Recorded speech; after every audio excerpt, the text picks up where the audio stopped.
L'EQJ est très précieux à mes yeux pour de nombreuses raisons. La première, parce que c'est un centre de parole et de musique juive ouvert à tous, qui fait partie des petites voix qui nous aident à nous faire aimer en ce moment.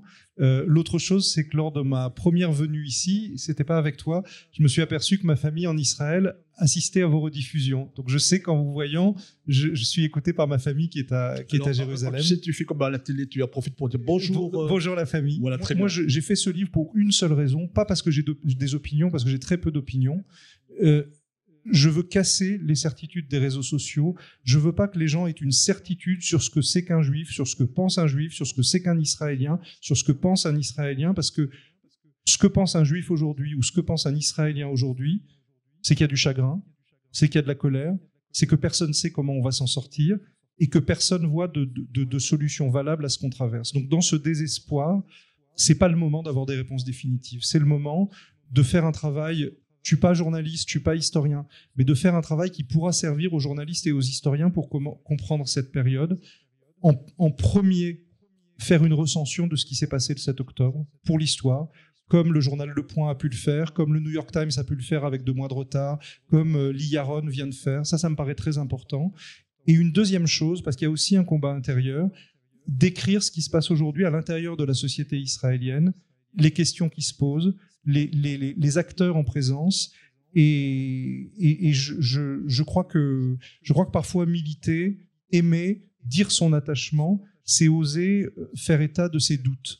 Et pourquoi les Juifs osent pas faire état de leurs doutes aujourd'hui?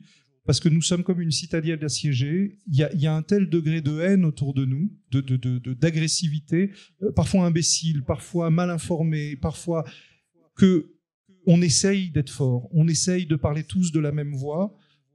Il me semble que c'est une erreur.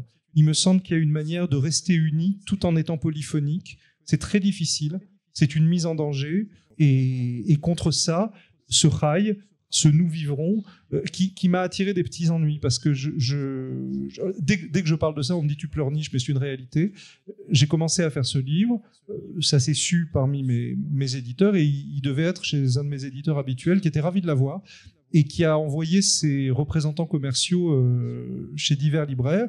Et il m'a dit écoute, on est embêtés, les premiers retours sont très négatifs parce qu'un caractère hébraïque en couverture, c'est clivant.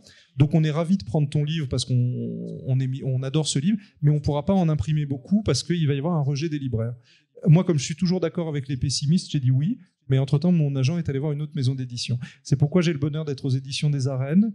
J'en suis très heureux parce que c'est un éditeur de sciences humaines. Le livre a été fait encadré par des journalistes et des historiens, donc j'y dis un peu moins de bêtises que d'habitude. Mais je reste avec cette idée que pour certains, a priori, un caractère hébraïque en couverture, c'était clivant.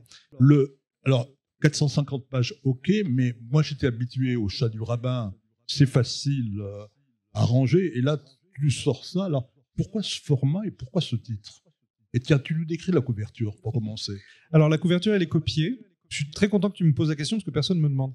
Elle est copiée, sur une affiche du Bund, je crois, une affiche marxiste et yiddish des années 20, où il y avait des syndicalistes juifs d'Europe de l'Est qui marchaient avec des caractères hébraïques et des caractères russes mélangés. J'avais adoré cette affiche et je l'ai copiée. Ça, c'est la première chose.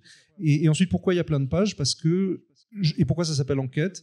Parce que mon matériau, c'est Tintin Reporter, c'est Corto Maltese. Je voulais une aventure, je voulais transformer les gens que j'ai rencontrés en personnages, et je voulais leur donner assez de place pour s'exprimer et pour exister dans la page. Et donc, on entend là-dedans des artistes, des scénaristes, des jeunes soldats, des juifs de tout genre. Et ça me paraissait important de leur laisser l'espace nécessaire.